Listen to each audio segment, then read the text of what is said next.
Welcome to season 2 of Your Tru Awakening for creators and leaders who are done performing and are ready to live what they know. I'm Sandra Tru, and this season is about one thing: moving from awareness into embodiment. Because insight isn't the problem. Most people already know what's true, they're just not living it. And this season, we're going to go a little deeper into the patterns, the nervous system, the truth beneath the surface, and what it actually takes to create a life that feels like you. And today I'm so excited with my guest who is deeply devoted to bringing the world of business, sustainability, and deep human consciousness. Grant Kendzior is the founder of Eco Breakthroughs and head of strategic partnerships at Four Oceans, where he's worked with global brands and nonprofits, entrepreneurs, and environmental initiatives to help create business models that serve both people and planet. How amazing is that? What I appreciate so much about Grant is that his work goes beyond sustainability as a trend, and he speaks about business as a force for healing, connection, and stewardship.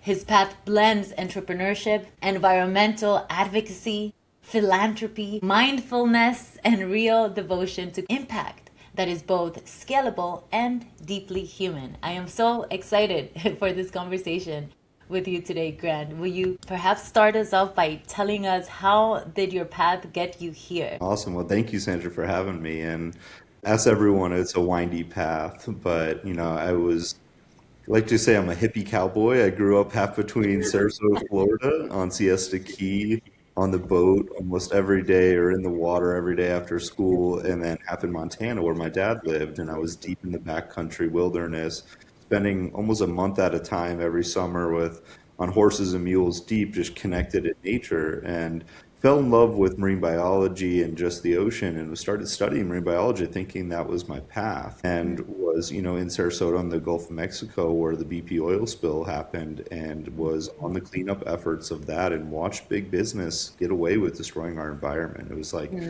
this aha moment for me, like I need to go to business school and master the game of business so we can really change the way business is done, so business can scale so fast, but it also can heal these problems so fast because business runs politics, business runs government, and a lot of the nonprofit sector is funded by business. So how do we use that power for good? And that was what led me into working with some great mentors and really just going deep down this subject, and all rooted with just a deep passion for nature that is still very alive. Yeah, I think we connect there. My work is, maybe a lot of people don't know this, but so much of my desire to help people remember who they are and remember their belonging and connection to nature and the cosmos is because the moment that we feel connected, that we feel like we belong to this greater body of Gaia, we don't have to teach people how to be conscious.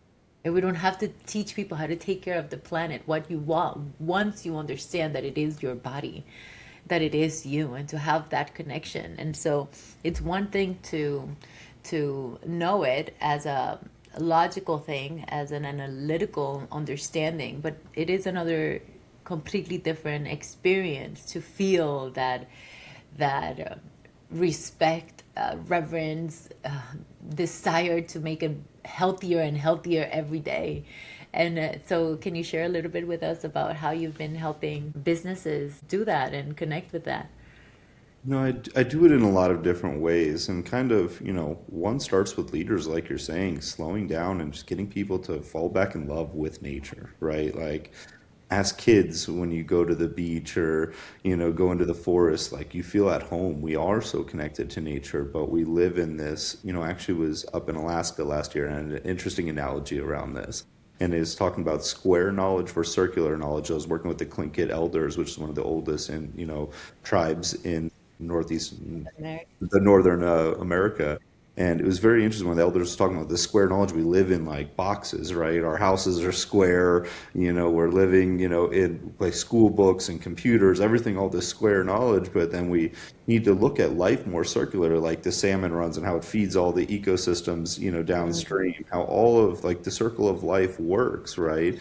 And we get so disconnected from us where, we live in our car and our, in lights, and people aren't connected with nature enough. So I want to make them like fall back in love with nature and like talk about those moments as a childhood. And these are just like have everyday conversations, with, just being in the right room and talking about these concepts. And that really like sparked something like that first initiation of like why, right? But then when you look at, how business works, right? It's got to feed the bottom line.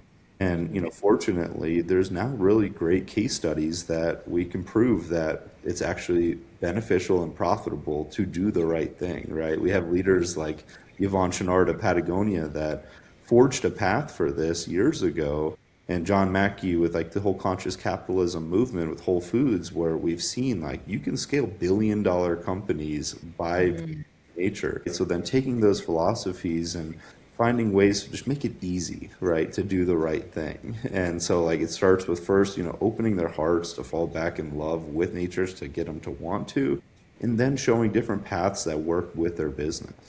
Yeah, I really love how you broke that down into like the we are in this square 90-degree separation mentality because our culture has, in a way, separated the mind and the body physically. We have celebrated the brain as like the most important thing, and the brain thinks in patterns and it thinks in lines and it thinks in direction and structure, but the body is spherical. The body goes around. It's what it's our way of relating. And if we have developed a whole culture that's separated from their own personal body, it's very different to have a culture that's connected in relationship to the planet.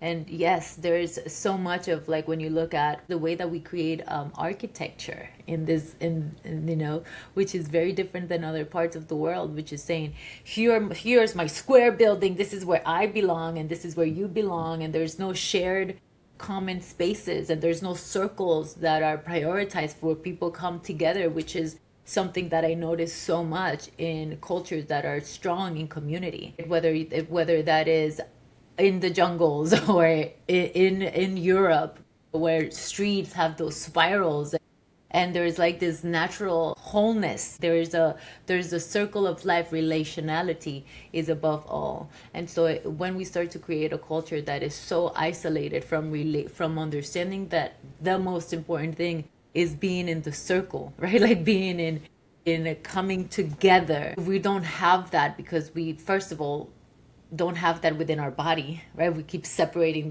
the head and the body, right? I speak a lot about this in my work. Then it's very hard to have that natural understanding of the necessity to be in good relationship, to be in good relationship with each other, and to be in good relationship with the planet. So how beautiful it is that we are waking up to falling in love with the planet, and there's people like you helping us remember that we've been indoctrinated that to think that more is better all the time, and that we need to just, who cares who gets in the way? We just got to keep building and keep earning and keep doing and keep accumulating, because if it's not one straight line of growth, then it's bad. And I imagine how difficult that must be for businesses, where the truth is that is important. Scaling consistently is important, and at the same time, how do we do it in a way that maybe has some ups and downs, but in the whole run, it is for the better of both your life, the business, and the planet. Yeah, like you hit that perfect, Sandra, because it's like I call it the more disease, right? Like personally, we're all just seeking like more, and we define success, right? We're kind of conditioned by the world at large, in the marketing world, of like success is the red Ferrari and the nice house with the perfect family going to soccer practice and all of this. But success can look different to every single person, and it should. You should define success. But I do want to challenge you because, like, on the scaling, like, we want businesses to scale that are doing good, right? So, like, when you tie your performance to nature, right? So, like, with Four Ocean, we started with a simple bracelet, right? Well, every bracelet we sold, we pull 1 pound of plastic. So, the more we scale, the more pounds of plastic are pulled from the environment, right? Like Tom's shoes. Every, shoe sold, gives a pair to kids in needs, Bombos and Warby Parker, like these models of these buy one, give ones, like we want these companies that are doing good when their performance is, scales upward and goes into the billions of dollars, that means there's huge positive impact rippling through society and through True. nature, right? So like how do we connect our business performance with environmental and social, performance as well? So like the better that we do, the better that it lifts all these people, right? So it's not like we don't want businesses to thrive. We just want the right businesses to, that are tying, really running more as a B corporation. If you're not Yeah. familiar, the benefit corporations with a triple bottom line, people, planet, and profit, all connected as one. Mm. Yeah. Yeah, I mean, I read the book of Blake Mycosky, the guy from Yeah. Tom Start Shoes. Yeah, something I like read that. it maybe like, I don't know, like 16 years ago or something like that, and it blew my mind. And then seeing what his efforts and the support that he's done for so many different companies to understand that too. Like Mhm. it is like the better we do, and it almost makes me feel like if that concept of tithing, that old spiritual concept of tithing to whatever it is that is important to you, and looking at it at an energetic level, it's that it's not just for me and whoever is inside of my fence, right? But it's like it is for me and for the good of all. And if my efforts are fighting for something bigger in action, not like in hope, but a way of feeding of the planet. And I said, I've been working with medicines for a long time, and I always get that message, the importance of having the full circle, that it's not just asking, but it's also about how can I give, how can I support, how can I pay it forward, how can I pay it forward, that there's really good energetic circle, like a really good energy circle is to consider how does everything that I create also feeds the soil. Whether that is through a person, through someone you support, through a family you're supporting, through your own family, but that there needs to be a circle. Because the moment that there is a giving forth, then there is an expansion. It's almost like you're being used as a conduit, not just a machine. And right, what do you think about that? I think, like you mentioned earlier, our minds and bodies are connected, right? Like our health and our health of our mind are connected, but also with the health of the planet, right? So like when we realize this, when we vibrate at different frequencies, how it lifts up people around us, but Mm. also like we should have that same kind of feeling in our business world and like that purpose as well. So like really, for me, the biggest thing like around, these subjects is so many people burn out and they become unhappy, have these midlife crises is like a real thing. It's like people even in their 50s have midlife crises. And but when you have like a purpose behind your business and your job, then you really understand that like every day you wake up, like I get to do this, not like I have to. Just like this whole connection where like going to work is a joy, and if that's your traditional like 9 to 5 job with a company that has a purpose that you feel like you're contributing, right? Like what's the old NASA, even the janitor said, I'm helping put a man on the moon, right? Like everyone in that company is a part of that mission, Yeah. right? So like when companies have a big mission and a purpose, they, everyone feels united to that and the whole company spirits are lifted and you get this really engaged workforce that's Hmm. doing great things and is able to accomplish putting a man on the moon, like something like that, Yeah. or scaling Patagonia, right? Like into a billion Hmm. dollar company that's protected ecosystems globally, right? And doing it the right way and leading, in a whole heart-centered way and those values that are, shape all of that. So, how do we individually, we want to, either work for a company like that or make your current company into something, that can do that. And the business performance actually is tied to that now. Like we have statistical evidence that, the more you give back and more you do these different concepts in the right way, and that's kind of where I specialize is helping companies do that so they can drive it into, correlated performance and to increase sales, increase, employee, loyalty.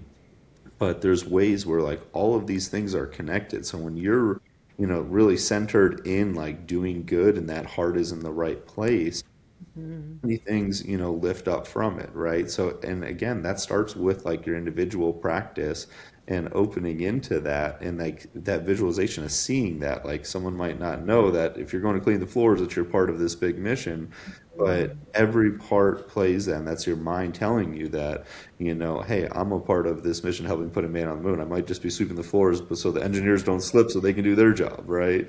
It's like all the little parts are all connected. You know what this is? This whole the conversation is just sparking this thought, which is I've been having really beautiful conversations with men, with older men about the importance of having something to having responsibility, how having responsibility in their lives like is actually what brings out the best in them. Right? Like when we have something that we have to show up for or we choose to show up for brings out the best in us. So if we're thinking about our business as the masculine side of our psyche in a way, and we have something that we are standing up for, showing up for, we have like that responsibility for us, it almost like brings out the best in us because it's no longer me for me, but it's me for cause. And that idea, it's like having meaning in our lives immediately creates mental and spiritual hygiene because it's no longer about what do I get for me extraction, but then it actually creates reciprocity. And there's a lot of healing. We see this in like most of the tribes that I learned from. It's like when the moment that there is reciprocity, now we have a healing relationship, right? That it's not a transaction, but it is giving forth, receiving and giving the gifts, receiving and giving the gifts, and it feels just so much healing. So if we could do that with other people, and if we can do that with our own bodies, and we can do that with the relationship with the planet, just that, right? Just that if we go from moving in all types of relationship from what can I get to how can I serve, like we're starting to change the conversation of what it means to be human, right? And how beautiful it is like that we are human. We have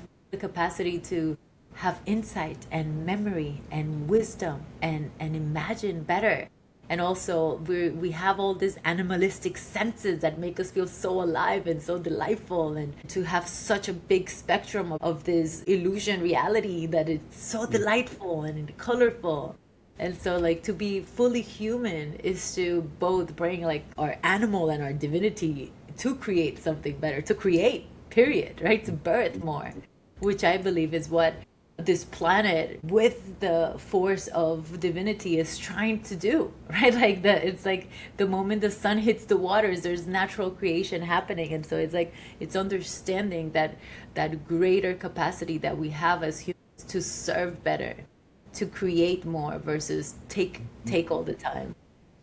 Yeah, I want to like double click on one thing you said there on like the reciprocity, right? Like when you're like, we always live by this rule of like you do good unto others and good will come back to you, right? Like I saw this so well firsthand just last week. I had one of our business leaders that partners with us at Four Ocean.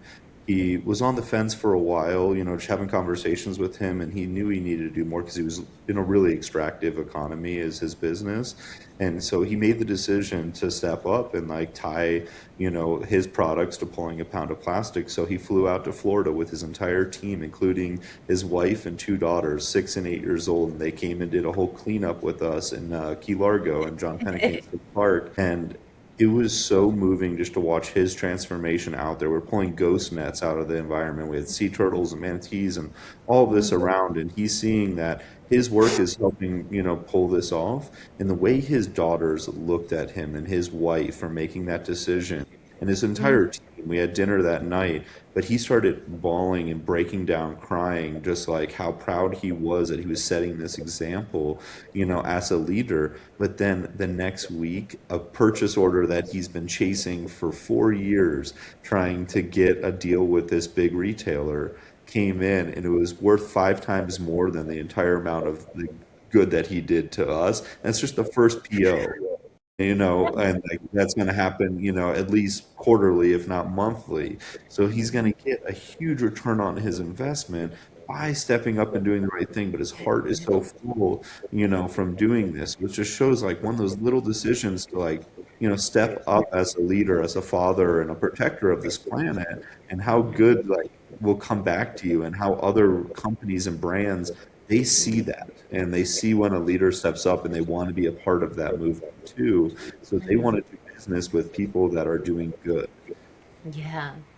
What you said there was, I mean, I can't even, I put myself in the shoes of like that little girl seeing her dad like do something, like protect, like what does it mean to be father, not just to one person, but to this planet. And I think right now the planet is asking for all of us to stop thinking of the planet as you are my mother and I take, right? But it's almost like how can I serve you? How can I treat you like my own? To learn to love nature as our lover and as our child, right? Not just one way of like you give me, I'm gonna suck from you, and like the babies do, and like we are maturing. And I really love the work of Charles Einstein, how he breaks this down in Sacred Economics, right? To start looking at the planet Earth as not just our mother, but our lover. Like how can I be in devotion to you?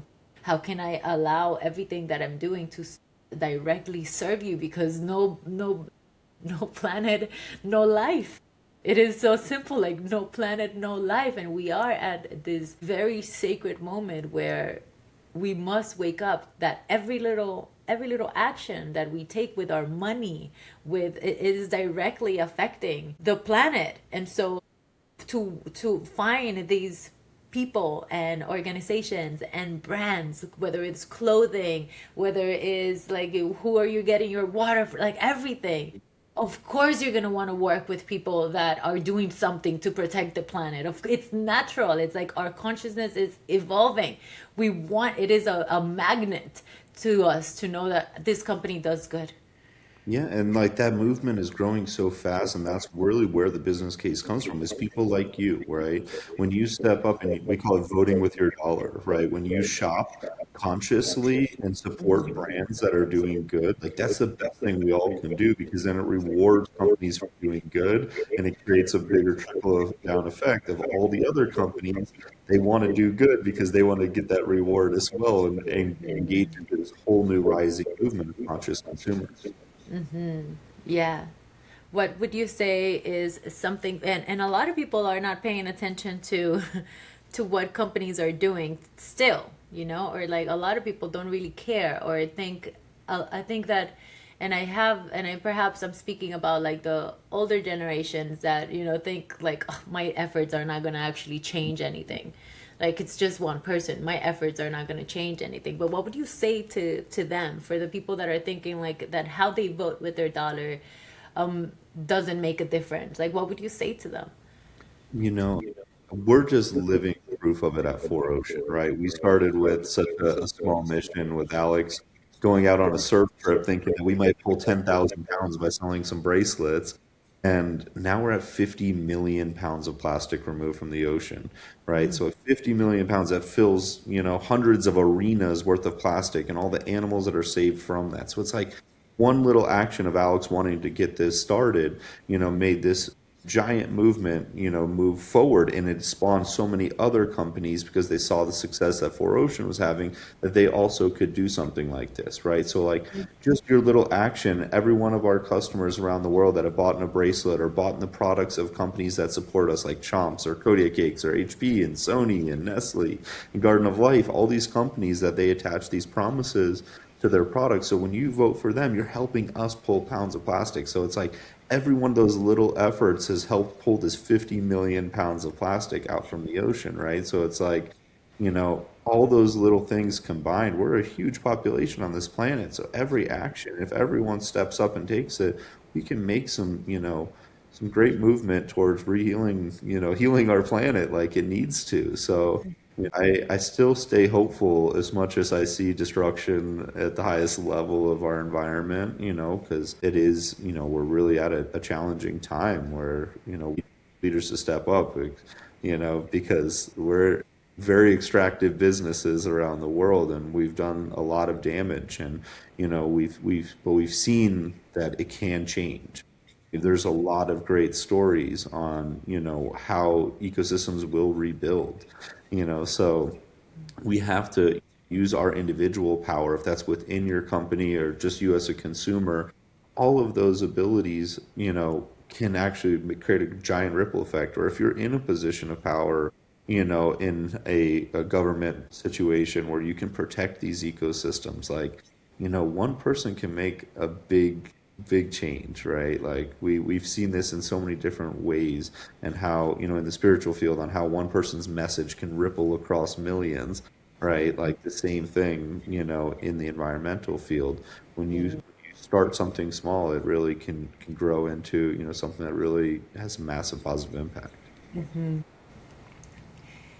I know that, I mean, it's so true what you're saying. And as I'm thinking about embodiment, which is the topic for this season, we often think about embodiment as coming into our body and living the values that are important to us, like having a being and becoming way of anchoring those values and those energies and those qualities into our body.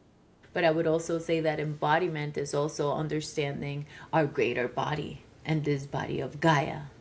Right? Like really understanding ourselves that we are like one tiny cell in this big organism that's called planet Earth. And the healthier we are, the healthier the cells around us start to become. The opposite is true. The more, if there's a cancerous cell in a system, that cell will start to lose light and energy, and it would do the same for the cells around it. So you might think that your actions are not benefiting because it's just you, but the ripple effect of you modeling, standing for what you know is true, you know what's important, has huge ripples. And I know that one of my teachers that I've been learning from over the years is one of your mentors. We spoke about that the first time.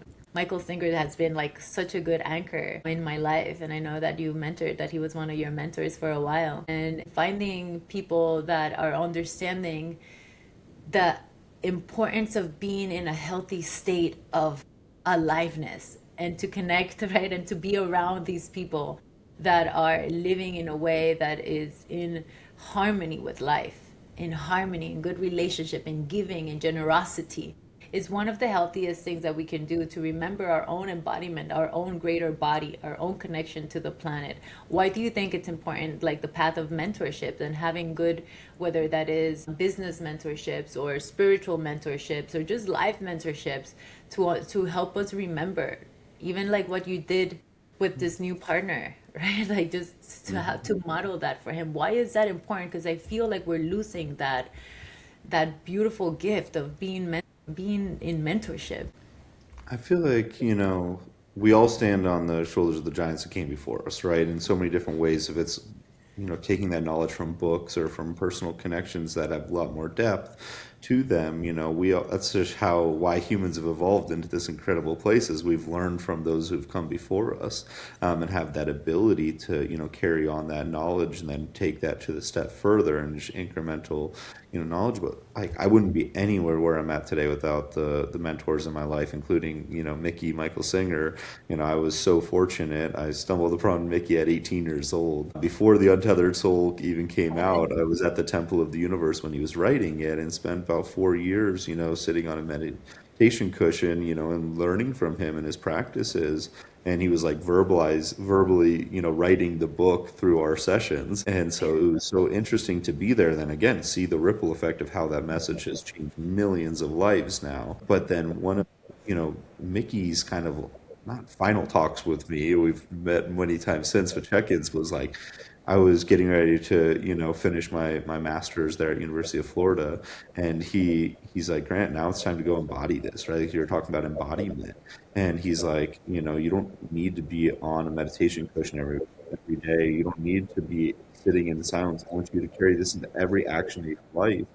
Is this meditation? Is this practice, right? So like, how I do business is how I live my life in every other category. It's really embodying these values, and then, caring about others, right? So like, that's one of my big things, is being empathetic. So I've seen this in so many different places in my career, but one place in particular was 2019 at the climate rally in New York City, where Greta Thunberg was leading hundreds of thousands of people through the streets of New York, protesting, for like climate justice. And I worked with Al Gore and I worked with Greta on climate as well. It's leaders who were like, had their guards up around this, but bringing Mickey's philosophies into that room, to take, credit in any way, but like, I had these like table full of some of the most powerful people on the planet. We had international presidents and leaders at the dinner table, as top CEOs, some Fortune 100 companies were all there. And I talked to everyone around a very different philosophy that was like, and it's nudge, don't judge. Like, how do we open people's hearts, listen to what they feel, and not just be shaming and blaming these leaders for what Mm, their companies have done historically, but feel them. They don't want to be doing these things either. They're led into a different direction. But when you live your values of not, everyone has, value to add. And I've sat at the table with some evil people, and I am okay to be there and just hear them and feel them and live these values, that Mickey has instilled in me, through great mentorship of just, listening and everyone has a heart in there. Sometimes it just takes a little bit to peel back the layers of the onion to get to the center and open that, but not being judgmental and just understanding where they're at. And then from that place, you can start building back into this place of love because they're so walled off from society, knowing in their deep soul that they're not doing their best by the planet. And when you can show them that there's a path to really still accomplish what you need to on the business level, as well as being able to feel this heartful moment where like you're part of something bigger in this mission. Like, I watch these aha moments happen, and we've been able to move hundreds of millions of dollars into environmental causes through simple conversations. Really, at the end of the day, it comes down to like, just opening people's hearts, and like once they feel that, then the business case, we can talk through the economics of it. But mm, it's like that aha moment, and I wouldn't have be where I'm at without mentors like Michael Singer, and I had a great mentor, Dr. Kristen Joyce, who is one of the four founders of the B Corp movement, who helped me mm. all this into like real philosophy. So beautiful. So beautiful. It's almost like our mentors' teachings continue to live through our words, through our hands, through our hearts. And that's the power of the ripple. And sometimes we are being mentors to other people even without knowing that we are being mentors to them just simply by the way we're living and the choices we're making. But there is a huge gift in being in mentorship. I mean, I have been in mentorship my whole life. I'm in mentorship right now, right? I'm being mentored by three people in this moment, right? And it's like the continuation of like making sure that we are around people that have life-giving values, that really stand for life-giving values, and also that are joyful, that are joy-filled, because I think that that is a way that you naturally feel when you're in nature. Right? When you're in nature, you're experiencing presence, and presence, inside of presence, is the quality of joy naturally arises. And so, if you're going to work with anyone, first of all, allow Earth to become your first mentor. Earth is my teacher in all ways. It's like if you don't know what to do with your life, just go and sit next to a tree, go find a water, go listen to the birds. Like, just get quiet and be Micro with it. ecosystems. Like I will sit in the field at my house. I live out in Montana most of the time, and it's just so abundant. I'm like I can focus in on the little blades of grass and watch all the bees and the little insects in the summer.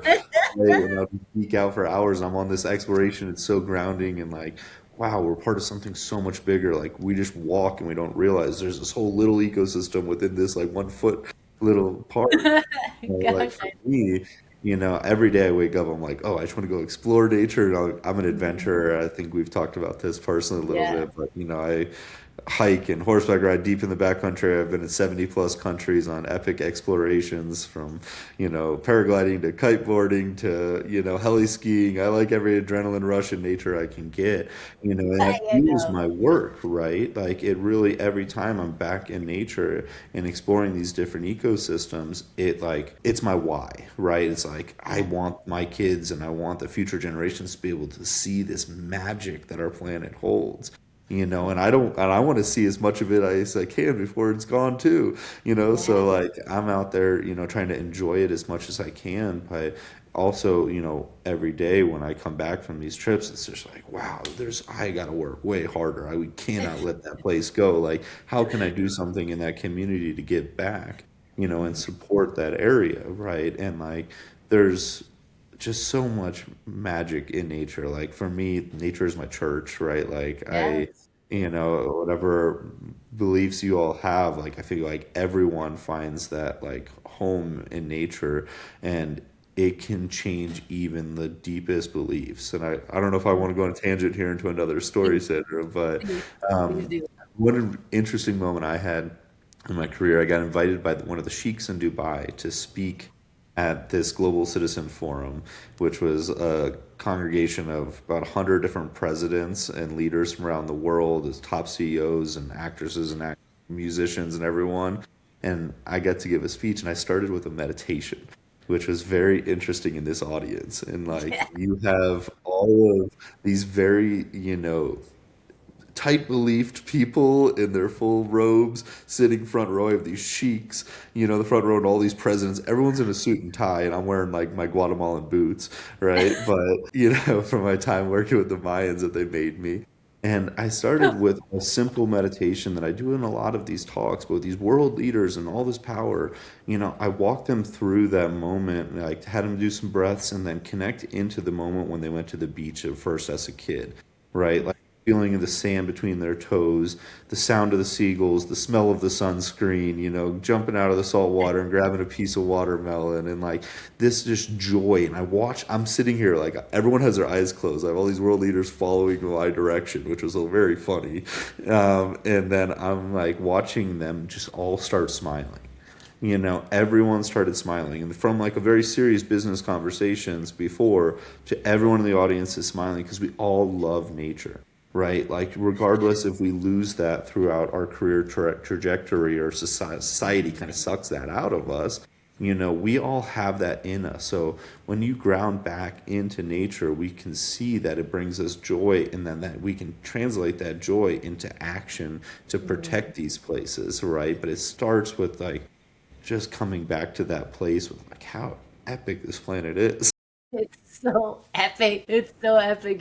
There's a outside of my house, there's this wild bush of flowers, and they're like, I mean, they're so vibrant and fuchsia and orange, and it's just like I can go and stare at these flowers for like, and I'm just like have this deep relationship with the flowers, and I think like that there's so much that when you allow yourself to just receive her, just receive nature, you naturally relax. Like you are doing psychic work, you are doing emotional hygiene, you are doing like electric work because you are an electric being, and being in nature makes you have more electricity, more light in your body, like naturally.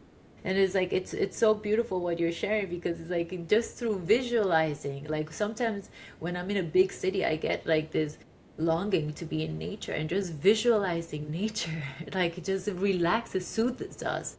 And so I get the image of having all these world leaders and artists just like dropping into the remembrance of like how delightful it is. And also that play, nature invites us to play. And we often in our culture see play as a privilege. Once I get here, then I will take the vacation, and then I will go to nature. And once I do this, then I will access and win joy and win play. Once I achieve the car, the girl, the job, whatever it is. And it's like you can't actually enter it immediately. You can enter all of that immediately just by putting your being, your vessel on in nature, and letting yourself feel how good it feels to be a part of that, to be breathing and to be just like in I don't know what else. Sometimes when I think about like I'm just gonna take people on this adventure, on this retreat, it's like I don't have to teach anything. It's like this is I don't have to teach anything. You Let just like nature be your teacher, honestly. So like that's some of the work, my brother and I do. So my brother and I we started a tech company years ago and burn out in New York City because of just like the lack of nature after growing up in half in Florida and Montana. And he went on his path of creating this business called The Happy Hustle, and he's a best-selling author of a book called The Happy Hustle and Podcast and Movement. But together we host these retreats in Montana every summer where we bring top CEOs and business leaders out into the backcountry, and not just for like that microsecond. We do 5 day like immersive, these aren't retreats. We're hiking 10 miles plus into the backcountry with our own gear. And there's something about the 3 day effect, they call it. And it's really when you can like be off of tech and out in deep wilderness, your body like comes back to its primal abilities where it's like in everything shifts every year. We host about we're doing about 3 or 4 of these a summer now, and also doing in Alaska and beyond. And really taking these leaders to like connect to nature on a whole nother level. And again, it's like we're not the guides of this. Like let nature be the guide, but every guy will have crying breakthroughs. But what's so interesting is to see how their lives change after that, right? Like almost everyone who chooses these experiences is on the brink of burnout. And when they go back into nature just for a quick like 4 day trip, right, a full disconnection and digital detox as well, they come back alive and it translates into a happier marriage, a better father into their kids, like just the campfire conversations and the deep vulnerability that comes out of these guys is so beautiful, and how that translates into them using their businesses as a force for good in all different ways as well. But it reconnects them into their spirituality. It makes them just reflect into all of life when you really slow down and not just like, sitting on your deck with music and a beer. That's not nature. Like go out there and slow down and ground yourself, and like get rid of, your technology and spend as much time just like slow, even if you only have an hour a day, like, or 5 minutes a day, that 5 minutes can change your state Mhm. rapidly. And it'll bring, and then that energy will carry into everything you do, and you'll be that light because you're absorbing that abundance from nature as well. Mhm. It's so beautiful that you're saying all of this. Every year I go into the woods for 5 days without my phone, just like with about 100 women, we do women's work in the woods. And it has Right? changed my life completely because before going, my mind is like, oh my God, and this is gonna, and nothing's gonna work. And I come back and yeah, maybe some things have a little bit of a late do, but everything kept going. Nothing died. The business keeps going, everything. And it's like the capacity that these experiences of deeply exploring the spirituality that naturally is allowed inside of your being when you experience nature, because it is just the deepening of your breath and the connection of the elements. It's like that is it. Spirituality one on one. Just to go and quiet and connect and move in nature. It's like, and that has been like having that analog time without my phone and realizing how much it is like this, even if your phone is off, but it's around you.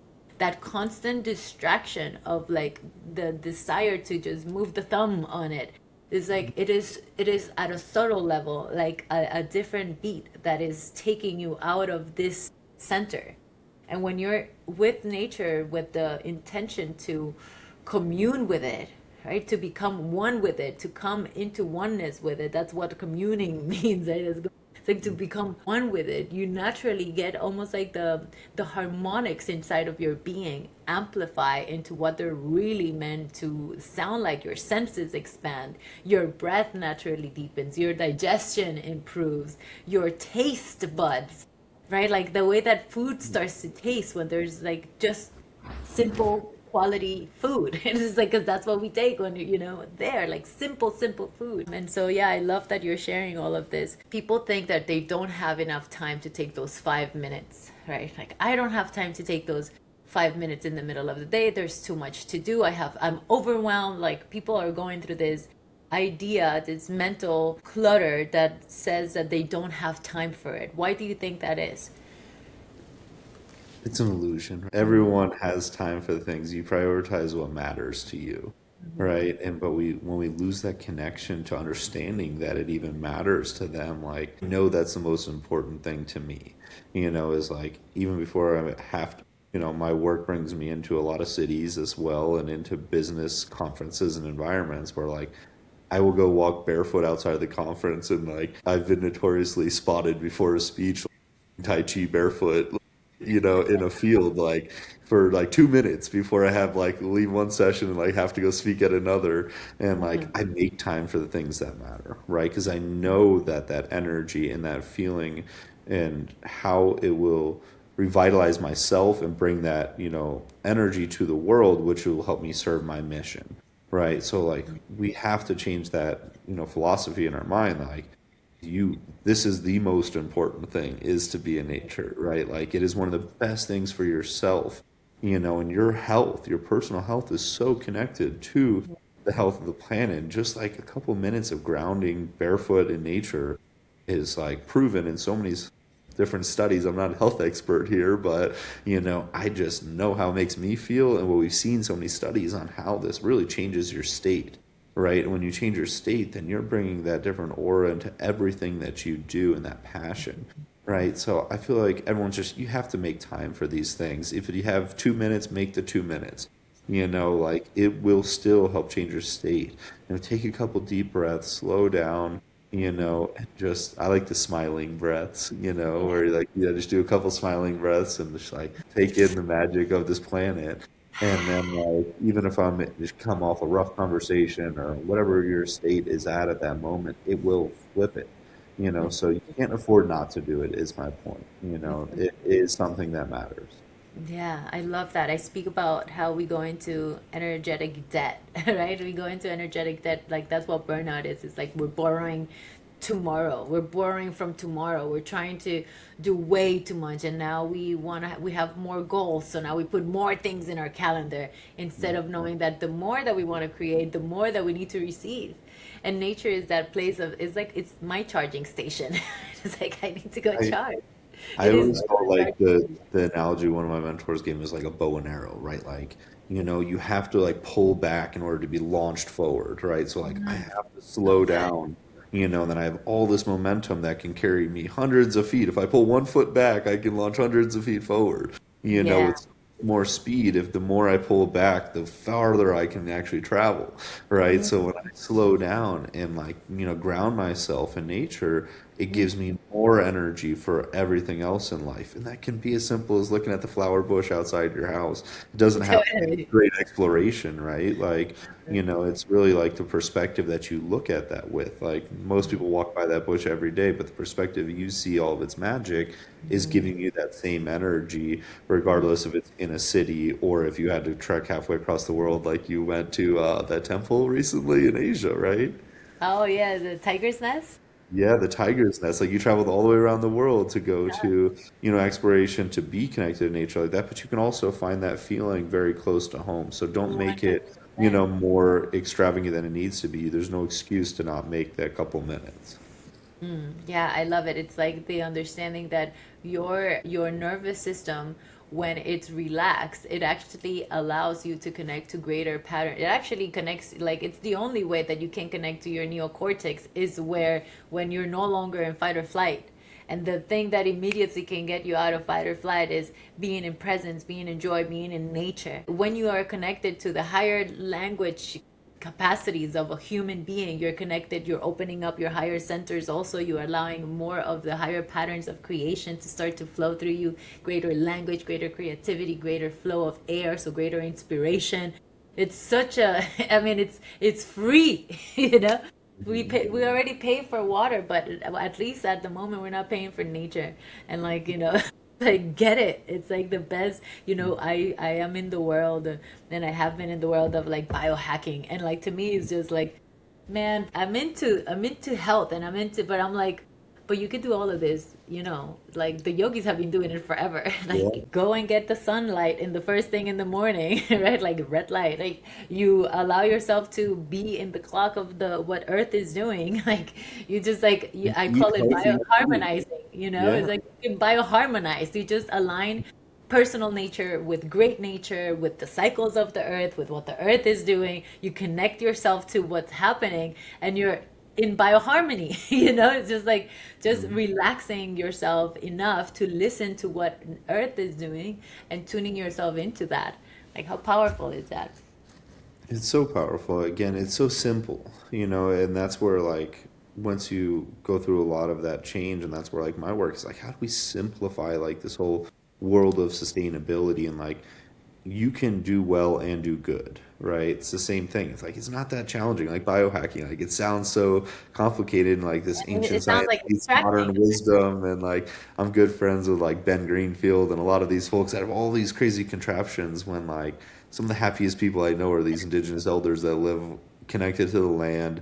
They have community, they have good food, and like, they're out in nature every day and they seem more vibrant than almost all of these top like health people that I know.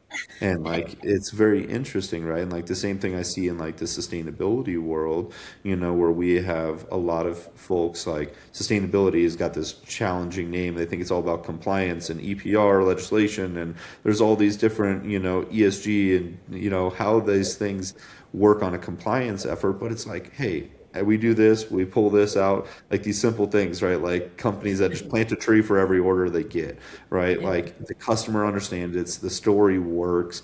The more you win, the more it wins. It's simple, like those things, are so easy to implement, and there's a lot of easy solutions that you can just embed it if you're a small, entrepreneur and running your own business, even your personal coaching business. And like every coaching client that books a call with you, you could plant a tree, and like it can be, fraction of pennies, and there's software that'll automatically do that. It embeds into your Calendly. My friends at EcoDrive, they built this so it automatically happens, right? And it's just a couple pennies to you, but it's Oh making my this. God, I love this. I'm gonna ask you about this. So, what is the company name for every small business owner? What is that company name? That EcoDrive? one's called Eco Drive. So you can like plant mangroves, plant trees, pull pounds of plastic with us at Full Ocean, and you can embed it into your Shopify.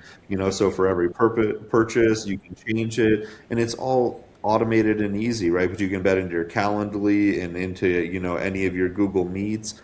So like every time someone takes a call with you, it'd be like, hey. Even if this call is not a good fit, at least we planted a tree today. Like it's like something good happened for the environment one way or another, just for you stepping up Oh and my taking that.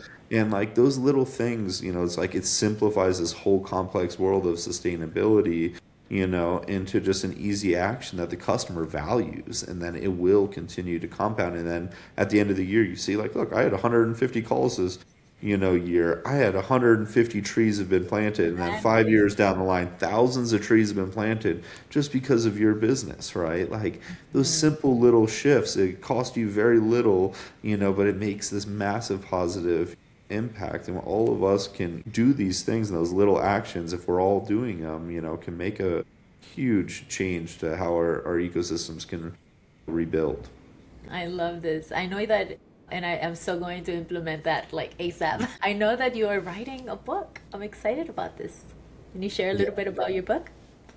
There's a longer story behind it, but when I finished my master's, I was on a soul searching journey and declined jobs to Google and McKinsey and all the traditional things that wanted to not say steal my soul in a way, like going into corporate America. And I decided actually I went on a trip down to Guatemala with the Mayan indigenous and started Where you working got your down. boots?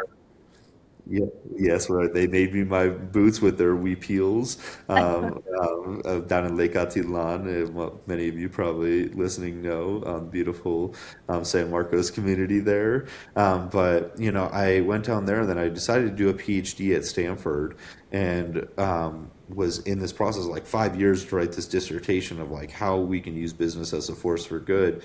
And then I'm like, rather than just studying this in the classroom, I need to go live it in the field. So I Yeah. traveled to almost like 70 plus countries working with all different impact organizations. From I was working in Ugandan refugee camps to with the Mayan indigenous to with Native American causes here in the United States to in boardrooms and with the United Nations in Switzerland, like from the highest level, in government and policy to some of the most grassroots efforts, and really learning this whole philosophy of like how all different people are approaching fundraising for supporting our environment. And I've really built my own philosophy based on all that knowledge and distilling that into a book that works for everyone, right? Mainly, focused on like the business entrepreneurial community. So like how do we take these easy practices, these common threads across all these organizations that have been successful in making a positive impact, and hand that over to the world to just pass on this message. And it started from like what I wanted to do in my PhD research to now just writing that book anyway, just to get it out into the world. Gosh, so good. I can't wait to read it. It makes me so I feel exalted just from from these messages, the synthesis of worldly message that, the more that I study with different people, different tribes, different elders, the message is always love. It's like the message is love. And so, what does it look like to have that love in action? And I feel like that's the real, like, that's devotion. I'm super excited about your book and the work that you're doing in the world. Thank you. Thank you. Where can people find you? I'm purposefully not too active on social medias, but on Instagram, I'm Grateful Grant, or LinkedIn, or my website is grantkendzior.com. So right now, I've just been enjoying nature and building on all of these myself, and then I'll be starting to publish a lot of the content behind my journeys here soon. Thank you so much, Grant. It's been such a joy to get to know you and dive in deeper with you today. It's such a pleasure. Thank you for Appreciate having you. me. Thank you, everybody. If this was insightful, inspiring, if this moved something in you, please go ahead and subscribe to this podcast, and we'll see you next week. Thank you.